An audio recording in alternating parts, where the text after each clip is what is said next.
안녕하세요, 여러분.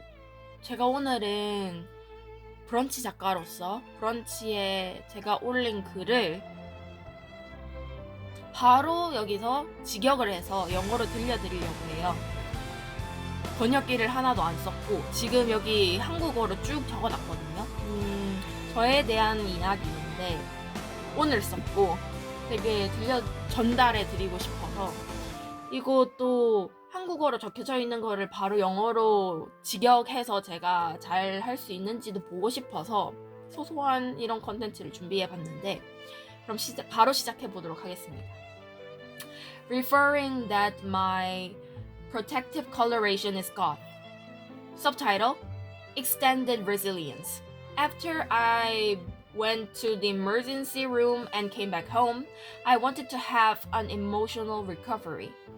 Mel Robbins, who wrote The Let Them Theory, said, if you don't want to live like you used to, and if you don't want to feel how you feel before, then right at that spot you can choose. I agreed to that saying, but in other hands, I felt like that is so obvious. Like, it felt like she was saying, everything depends on how you think. No, we're familiar with that, right? I thought that part was too obvious, but after I got up to my feet, I realized that after I hit rock bottom and then I step up a little, this is the point where I can make my own decisions on my emotions.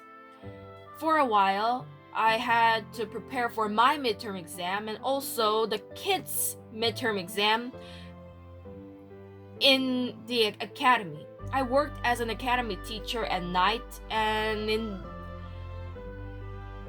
before that I was a university student. I had a double life. Also, I had PMS and my relationship with other people went bad. Everything felt like crushing down. So I was super stressed. I became impulsive. It led me an unhealthy way and a bad way, but it wasn't only bad. It wasn't just bad. It actually gave me good stuff too, because when I was 19 and 21, if I had a bad situation or super stressing situation, I didn't ask for help. When I became suicidal, I just being impulsive and did things that could harm me. But this year, when I turned 23, I had the same situation all over again. Not the very same, but similar situation. Yep. This year, 23-year-old me realized that this is the same pattern that was happening. Being stressed and being impulsive and do something really impulsive. That is my routine of being depressed. But I realized that I'm doing it all over again. So I asked for an individual counseling to my own school's counseling center. Because of the application of writing how my symptoms were, my counseling teacher was already prepared. And today was my first counseling. Because I had such a high stress that it made me suicidal, now I was at peace. Before I had that counseling, I didn't have suicidal thoughts or anything. I was numb, but peaceful. But the thing is, psychologically, that is the most dangerous moment ever. And I realized it because it means that I have some strengths left to do anything. I wanted to stop myself. I wanted to stop myself from repeating what I did that I regretted a long time ago. So, this time, I told my counselor that I need help. When I was 19 and 21 and I had this kind of same situation, when the counselor asked me, so what do you want? What do you want from this counseling session? It felt like she was disrespecting me. It's not the attitude, it was just me. Because I was because when I'm in this kind of emotional crisis, I cannot think straight. It feels like everybody is attacking me. But now, I've been through this for 6 years already. So, when she asked me, what do you need? I told her, I need a safety guard. Yeah, I really needed a safety guard. I needed something to protect me before I do something stupid or impulsive. I told her that I don't want the bad stuff. I want to be better. And then I saw the paper which is said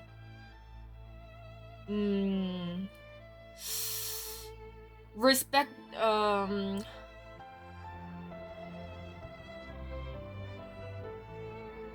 consent of life saving.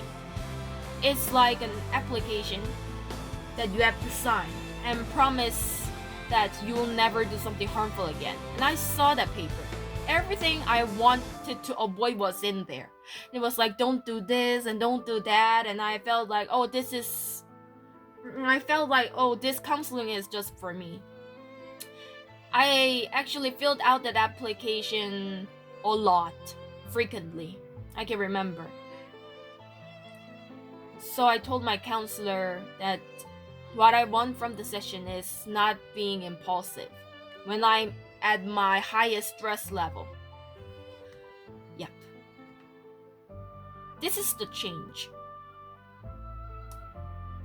In the past, I think I was just frustrated and stuck because I didn't know what I needed.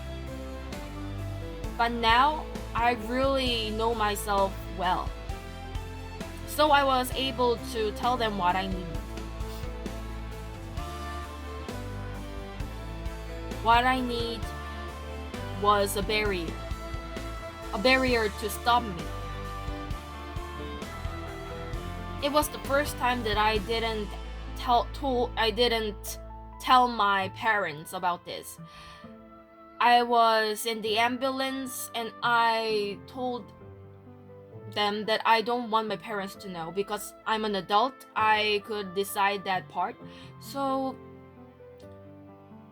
I acted that I have a reflux of stomach acid. And my parents and my family believe that way. And then I went to the counseling center in my school to ask for help on my own will, on my own feet. And after that, my life became stable again.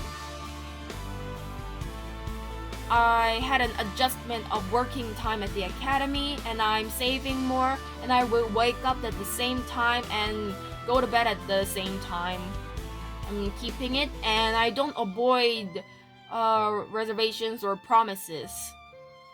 Also, prepare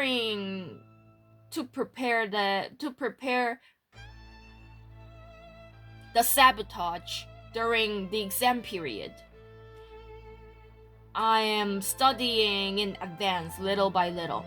Most of all, I'm reading this book. I showed you this book before, but I was just carrying it actually. But now I read it more than a half.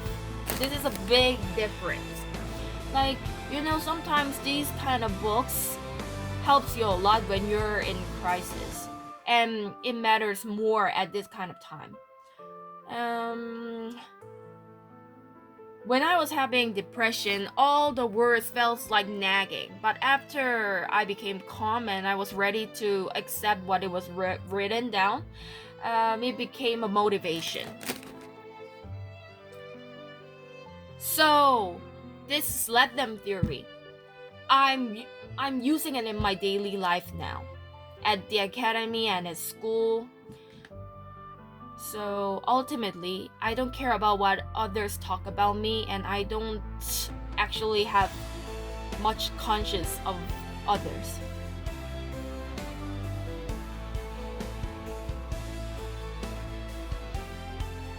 Yeah. But the best thing is,